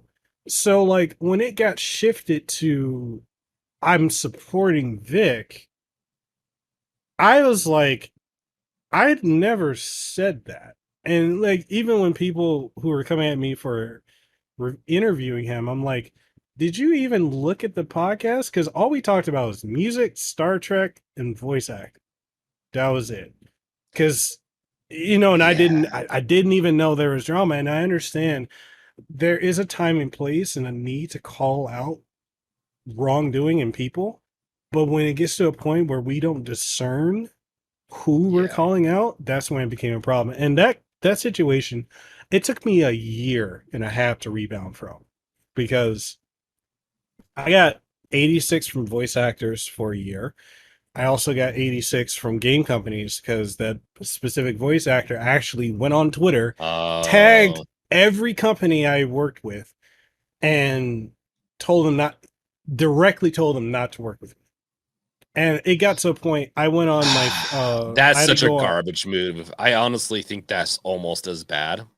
I know that sounds harsh. I'm not gonna say as bad as Vic or anything, but just almost as bad as like just it's so bad. Yeah. Doing that type of thing. I really don't like it when people call other people out in that type of way. There's more ways to handle that. It's not like you're the one that committed anything. It's not like, and even if it's all like, it does depend on all this. But yeah, I don't like it. Bro, I got thrown into like the political fire. People are like, oh, he's right wing, he's a Trump supporter, he's this. I'm like, bro, I just interviewed a guy. Like that's literally Hey, all I hey, did. it's okay. It was a great interview. No, I'm just kidding. I'll get into some Trump trouble now. Bruh, bruh. That's literally all I did. And it's just crazy because like folks are just Uh, going wild about that. And I'm like, it is not that serious. And it's like yeah. it literally like I rebounded in 2021. That's because 2020 it was just nuclear. And I'm just like, man, I don't like and I don't even know if I told you this. Like my wife was she is and isn't a content creator. And really it's because she actually got canceled over something stupid because she put out a tweet. My wife is not political. If you really talk to any Hawaiian, they're really not political at all. We're not really concerned with anything outside of Hawaii. But she put out a tweet asking, because I think AOC, she got partnered on Twitch the first and only time she streamed. So my wife was like, how does she get partnered? Like a question of curiosity. Like Yeah. because these are the things we have to go through. Like, is there, are we doing it wrong? And the amount of folks that Mm, came out against her, like black girl gamers, black girls who code, like a lot of the BLM folks went so hard on her, calling her, oh, who's this white person, this, and this, attacking her, like some of the vilest shit. She was like, I'm done. So she still makes content here and there, and we still do the podcast, but like because of that, she's like, I'm good. I just asked a question and people came at me and it was yeah, and it was unnecessary. on Twitter. Yeah. That's yeah, Twitter, man. You get the you get the cesspool people coming out when you um yeah, anytime you take any side, I feel like, and it's gotten much worse because a lot of people have Mm-hmm. been unbanned. A lot of people have been unbanned. Um I walk by I'm very like gentle when it comes to on there. I want to be spicier, and I've been a little spicier, but I want to be spicier. I just don't feel like I can be. I think that's a good point to ask. Hey, if she was able to get um partnered already, why can't I?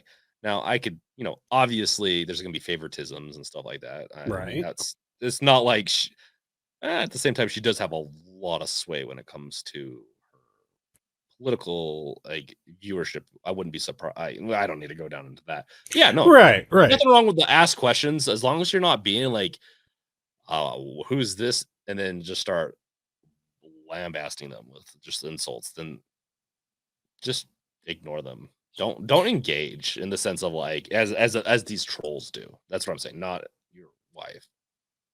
No, I, and that's why, like, I told her, just mute the thread or delete it if you want, and just get off of Twitter.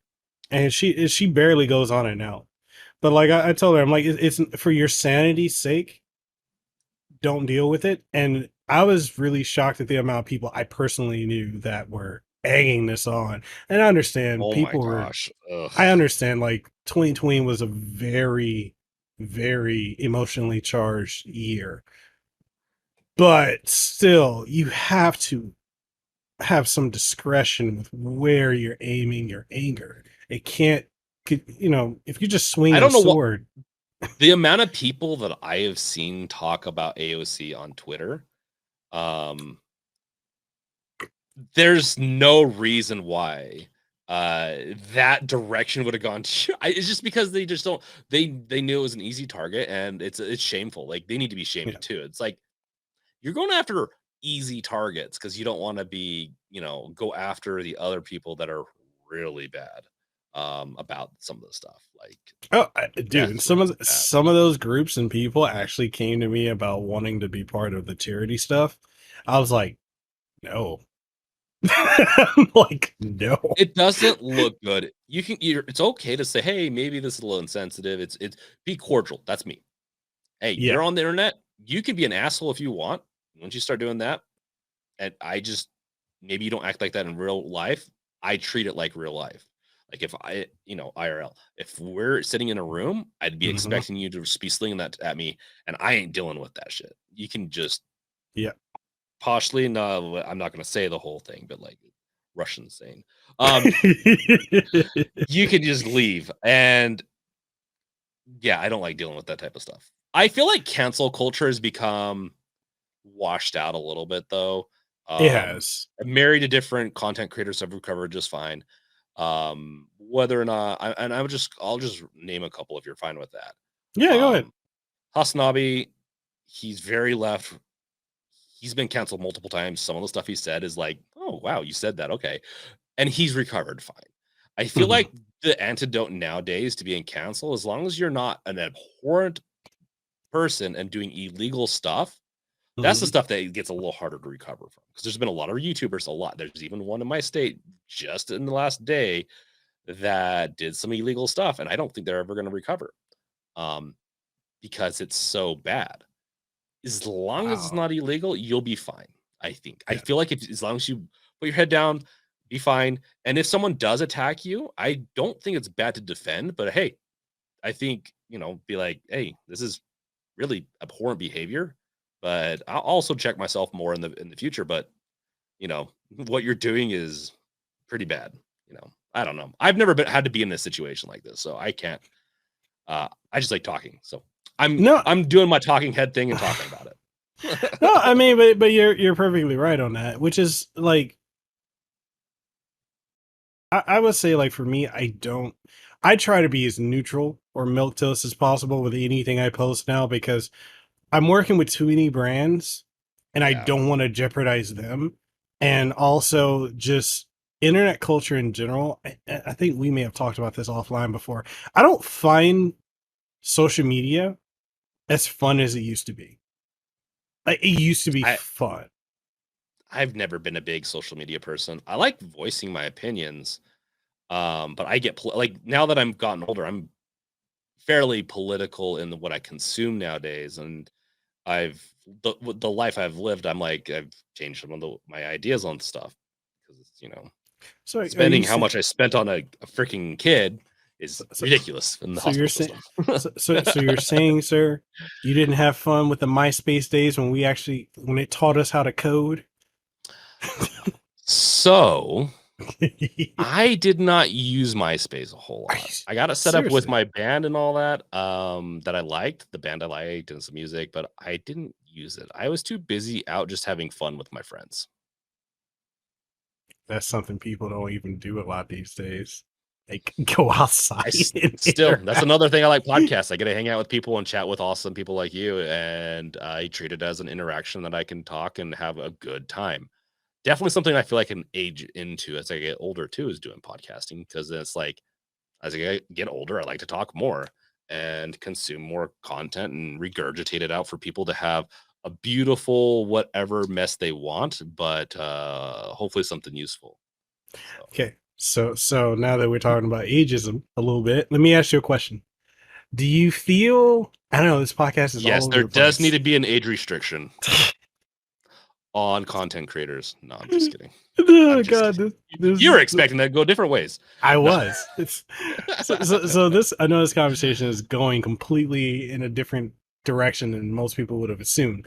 But do you feel, or have you noticed the gap between our generation and the generation below us? Yeah, it's similar to, if you want to talk about generations, so you got millennials, you got Gen X, and then you wait, Gen X is the one above us, right? Yeah, they're the one above us. Okay, we're We're technically Y. Okay, yeah, yeah, we're Y. So Gen X, then you have Gen Z, and we're like in this middle where we grew up without internet. Like some of us grew up without the internet, some of us grew up into the internet and had to grow into everything. Mhm. So we kind of got to see best of both worlds in a lot of ways and be the guinea pigs. Um, it's it's just so bizarre. Like how we had to get content and stuff, we had to work for it. It sounds Mhm. so old saying that. Where with Gen Z, my phone's right here. I can literally say something and I'll get all the content I want potentially if they want to go that route. They're also very savvy, but I will say from a political side, I do think they feel, and even millennials feel a little apprehensive. That's another reason why I think gamers are a little bit more toxic these days, is that I don't think in their personal lives they have a lot going for them, Agreed. because a lot of promises and a lot of things that used to be there for older generations aren't there anymore. Um, and anyone that wants to fight me on that, I'm more than happy to take that to somewhere else. But like, that's just that's the realities, man. No, it The is. statistics don't lie on that. You got to be careful with me these days. Like I have to do a political podcast one of the days just to get this out of me, so I don't say it on game podcasts. But yeah, so Brother, I yeah, don't mind. You have the open floor to say whatever you want here. Any look, I can take the arrows in the back, brother. I got my Kevlar on. Don't worry about yeah. it. And that was when I got canceled the second time. No. Nothing happened to him, but I got canceled again. No, um, yeah, at the end, like when it comes to games though, definitely mobile, very heavier into mobile, or some of them seem to be getting into older games and seeing like what the older generations had to deal with. It's a very weird, and I'm not very good at understanding Gen Z, to be honest, but it is interesting to see where those trends are going. It's been very interesting to me, like seeing them play old games and complain. Bro, I saw this one girl that I know, and she's Gen Z, and she played. I think she played Final Fantasy VII Remake, loved it. Played Crisis Core Reunion, loved it.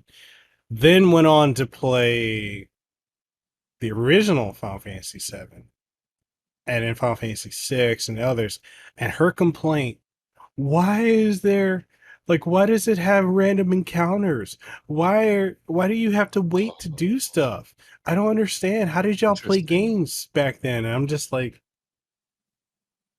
uh, To be fair, they haven't, like, gaming has morphed. right, Even my play styles, I would not pick up a game quite like Final Fantasy as quickly nowadays. right. Even some of the games that are RPGs are, even though they'll look similar or they'll do certain things similar, they other mechanics have been improved. So I get it. Final Fantasy VII is a really interesting title, and I could see some people old school, like some Gen Zers enjoying the old school, like, oh well, this is what they had to go through. This is crazy. Because some people like the challenge, and I could see other people just like, because even me sometimes when I go back and play some level, I'm like, I know why we improved this. I'm nostalgia filled, but I'm only nostalgia filled for a couple of things, and Half-Life is one of them. So Half-Life, StarCraft, and I think those things hold up pretty well. Other games, I'm gonna throw this at you. uh, This right here, House of the Dead, the new one, ooh, is not as good as the one we used to play in arcade. because you didn't it's because it's not an arcade. Arcades was the best. You had to wait for your movie or you hang out at an arcade, whatever it is, man. Good times. It really is. So I know we're going a little long, and I'm bring it back, and then we can wrap up. But No. one of the things that I definitely want to say, like with gaming discourse now, and I'm definitely curious to get your topic since we're already on it. Um, with how toxic people are now, like, and you could say like we grew up in the era where there was actual console wars. We grew up in that era, and Oh, it good was console of O2. Ugh, right. I'm just kidding. Like we can talk about how it was back in the day, but like even then it wasn't the way it is now, where like people insult, like, oh, I've seen folks say, oh, you use an Xbox, you must have a low IQ if you play on that, or you use a Switch, or you play on PlayStation. Like, it's so weird. And maybe it's weird to So, me. I'm just assuming it's yeah. weird to me because I remember when nerd culture was not popular and you got picked on and bullied. So it's weird seeing nerds become bullies now. Testosterone's a thing, but not saying that men are the only ones that can do it. Women throw plenty of shade. And it's interesting to watch some of the content creators I've watched on and off that are popular on Twitch. They're like going to into Twitch like battle mode in real life where they'll just yell someone down, but in fairness, some of those people do deserve it. Um, it's difficult. I personally do not like playing games where I'm going to be shouted at if I make a mistake. You can go Yeah. fuck yourself, is essentially what I'm going to think. I'm not going to say it typically unless you're really rude, because I'm a much more laid back person. I can get very aggressive. I do, in the sense of like, I really like League of Legends is one I used to play a lot. A lot of these games where I used to play a lot of, and they're a little bit of a time suck is one reason I stopped. Another reason is because I just get a little too aggressive. Not that I say anything. It's just like it gives me a lot of anxiety and just it's fun, and I'll sit there and play it too much. Mhm. And so I think with that, and I find that correlations, if you play a game more and more and too much and put too much time into things, the more aggressive your behavior gets with others and less likely you're going to be kind. I just don't like that. I think that's not a healthy thing. Um, at the same time, a lot of those people, sometimes with some of those people, just understand that like that's not how they are in real life. They're getting away with it because that's the kind of culture and those types of games have built. So I do think there needs to be some trimming back of, hey, maybe let's not act like this. And maybe it's I'm curious about your input on this too, but I feel like I'm at a point where, like, when I see a lot of gaming discussions happen again on Twitter or social media in general, I don't care to engage with them because most of the times it's people emotionally invested in whatever plastic that they prefer to play with or play with themselves with, however you want to take it, how you want to take that. Ooh la la. you know, wherever you want to put that plastic and it pleases you, hey, that's your thing. I'm not judging you. But, but You're gonna careful. You're gonna get jokes from me, inappropriate jokes. but like I look at it and I'm just like, it's a lot of people who are not very informed, or they go for the hot takes because controversy creates clicks. And I just look at a lot of this stuff and I'm just like, yeah, I don't care to engage in it. Like, or I will talk about gaming with someone like you, or talk with, my other friends, but like open conversations about it. No, like if I were to talk, say Final Fantasy, um, I put out a post, I want to say like 2 years ago. I say, you know what? I had a lot of fun playing Final Fantasy VIII back in the day. And I had people coming at me like, "Oh, it's the worst Final Fantasy." There's no way when you played that as a kid, you understood the junctioning system. And Oh, that's hilarious. I'm like, we didn't have tutorials the way they are now, and we read the manuals to figure out, or just played the game and figured out how to play it back then. A lot of folks now can't do that. I've even been amazed to Yeah. find when people play like even 3D games, they still have this, but not people now struggle to read patterns the characters do in games. And I'm like, I can immediately pick up on it. But a lot of people like who didn't grow up on it Yeah. and got into it later, they're like, "Oh, I don't get it. This is random." Like, not really.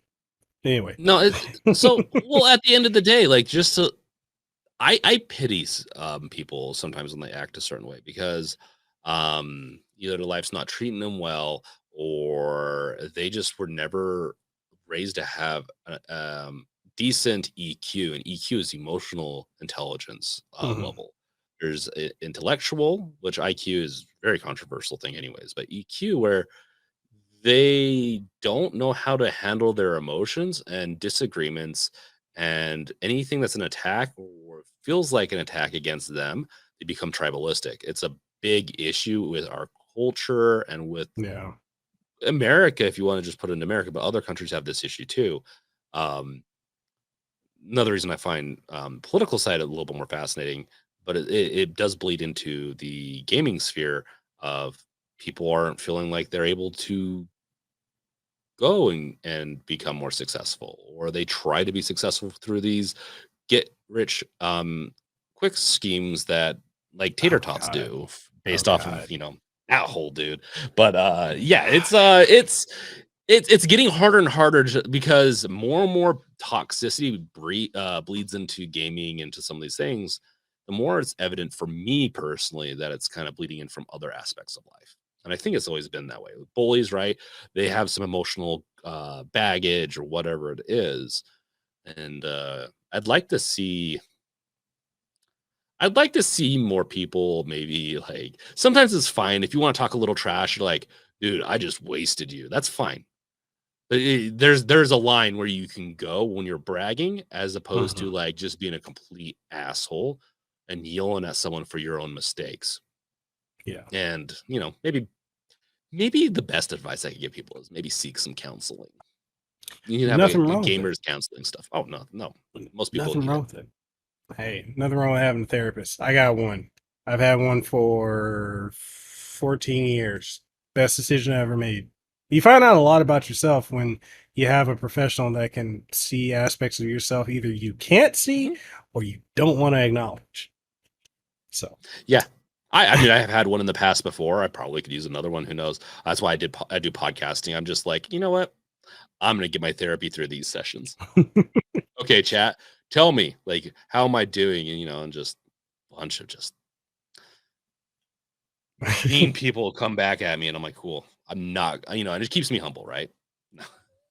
I'm all right. partially So, kidding. so I got one last question for you Okay. before we go. Okay. Yes, I am I'm a waiting for Starfield, and you're preventing me. No, no. I had to bring it up. I had to bring it up. It's a joke, but it's not done preloading on my main computer, so we're good. all right. So I was gonna say this. I'm gonna preface this question first, but 2023 has been stacked every single month, almost every week or every other week with a major game dropping. Mhm. Do you feel like now we've got so many games coming out, so many good games coming out, that it's super easy to get lost in the shuffle? As a game developer or as a Both just perspectives. everything. So as a game Both. developer, there's more and more gamers created every day, which is good. There's more and more people niching down and saying, like for me, I have a very select.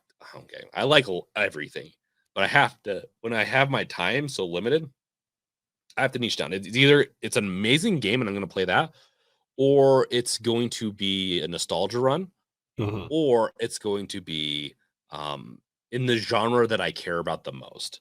and survival horror games, period. I do, and there's too many. That's the problem. This year has so many coming out from indie style, and those are the type of indie games I like. I'm not the biggest indie person, but if you slap a first person indie in front of me, or if you slap an indie that's like scary enough or has some really cool mechanic, I'm hooked. Oh, It is getting much harder. I got an indie for you then. Sprawl. No, Sprawl. Don't tell me this. So yeah. So Okay, stupid. yeah, It's yeah. so good. I've heard I'll it's shoot you the good. contact for it.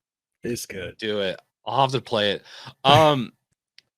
So yeah, at the from a developer standpoint, I think the competition's getting harder.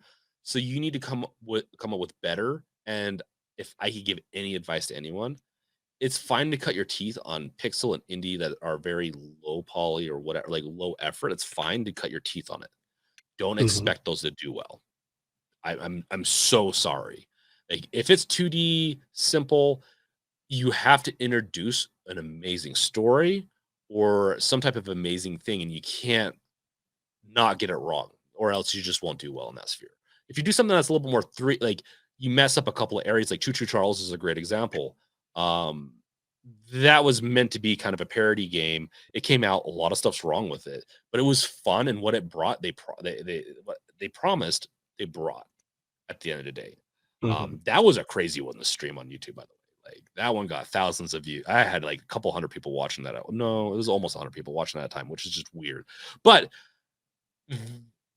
so from an like a consumer side of us, I think the gamers, like for us, we're getting more overburdened, or like there's just too many options. Like we're getting option fatigue, and that's why you see more and more people like Mutahar, if you know him, and some other people. They're like, okay, I'm kind of done with gaming, or I'm tired of all these games not being as good as the old ones. That's not true. Mhm. We've never had better games than what have been released in the past, I would say past 5 years, personally. No, We I have some agree. very nostalgic ones like Dead Space, albeit, I have nostalgia attached to that. People that are coming up does don't necessarily have nostalgia attached to some of those. Some of them create it because even back in the day, like I like some movies and stuff from the 70s. I didn't grow up in the 70s. It's it's that old school cult thing that you come back, you're like, you know what? I can appreciate for what it was back then. Alien the movie, right? Mhm. It's becoming similar. And we're getting more and more games. Games cost a lot more to make nowadays. It's becoming more like movies where some are just going to fall by the wayside. There's going to be but if you do a good enough banger, there'll be a group that likes it forever potentially. So I it's definitely more people are coming to play more games. The most popular games are going to grow, and the less popular games there's still a market. You're just going to have to fight harder to prove that your game's worth it. Yeah. So it's for me, I'm building a game. I want to release it one day. I'm the mechanics I have in it, I think are going to be super unique. I think it's going to do really well, but at the end of the day, it could still flop. Depends on what people want. So All right. With that being said, is there anything you want to leave people with before we go? This turned out yeah, longer than I thought it would be, but I'm fine with this it is twice personally. as long as we thought it was. It's okay. I'm watching my preload over here. I was gonna cut the stream if it hit 100%. So you lucked out. Oh, I'm kidding. I'm kidding. I can wait. It is not done yet, but um, funny enough, it's done on my Steam Deck and my ROG Ally, but I have not downloaded Starfield on my main computer for some reason That's because I where you plan want on to play it. trying them all out. Yeah. That's where Well, you I'm want gonna to play. play Oh, it. 100%, but I want to do a little bit of content, and I might even do like a simple stream to like appease the masses because that's what they want. Um, yeah, as far as pitching, I have my new podcast, the Games Revealed podcast, my remake of the podcast. Honestly, I should put that into the summary. You can find that on Spotify, Apple Music, pretty much anywhere that you find podcasts, including YouTube, the Games Revealed channel. It's every Tuesday at Mhm. 10 a.m. Pacific. And then I might get back into doing it on Fridays too, but right now I'm just balancing a bunch of projects right now. And so I'm I have only one episode dropping, but I want to do potentially two every week. And so we'll see. We'll see. And then follow me on Twitch, Twitter, YouTube, my personal stuff, which I'm doing a little bit more game content and personal, maybe even some vlogging at TH3BRINK. And all three of those platforms have that. So that's Okay. that's my plug. Watch out for my video game. One day I'll come on here. One day I'll present my video game. All I gotta say is the mechanics are going to be very awesome. I think people are going to like it quite a bit, depending on what Okay. type of games you like. Okay. Okay. I'm all for it, you know, and the only thing I want to plug is this hot sauce is great, by the way. I even asked about that. You had to rub it in. Bro, I've actually had people say, like, hey, when you're gonna do the review on the hot sauce, and I'm like, I'm working on it. It's really good. I do like But it. but yeah, folks. So with that being said, you'll be able to catch all of James's social media links and for everything he's working on, every platform he's on will be in the description down below. And for this episode and every other episode of the podcast, you'll be able to catch on every major podcasting platform and video format on YouTube as well as on Spotify. So definitely check us out over there. Give us feedback, even if it's the spicy type, you know, because I get a lot of that. And again, I keep having to say, but I don't hate any of these people. And y'all still think I do for whatever Hey, reason. constructive criticism, guys. Constructive. I know, right? So other than that, we're doing charity streams every single Sunday over on twitch.tv/Mekel Kasanova for the people of Maui. The project that I'm heading is called Lima Maui, meaning hands and hearts coming together for the people of Maui. And we are doing a lot of charity fundraising. We're going to be doing a lot of giveaways. So definitely can come through for that. Definitely helps out, and you might win some good stuff. We got a lot of companies involved: Acer, Lenovo. We got Rocket, Turtle Beach, Neat, Blue Microphones, Logitech, and a bunch of other folks that have contributed to giveaway items. So definitely catch us over there. And I think that's all I have to plug that I can think of, because I'm running off of this and I don't hear my kid, so I think she's sleeping. So we will end it on that note. And yeah, thank y'all for coming through. We appreciate each and every one of y'all that watch and listen. It's not only my show, but James's show as well. And yeah, keep gaming, stay happy, have aloha, and don't be a dick. Or you can't be. And I like that. Opposite. Rock on. Rock on. Be a true punk person that is kind to people. Yeah. Yeah. And yeah, we'll catch y'all on the next one. Peace.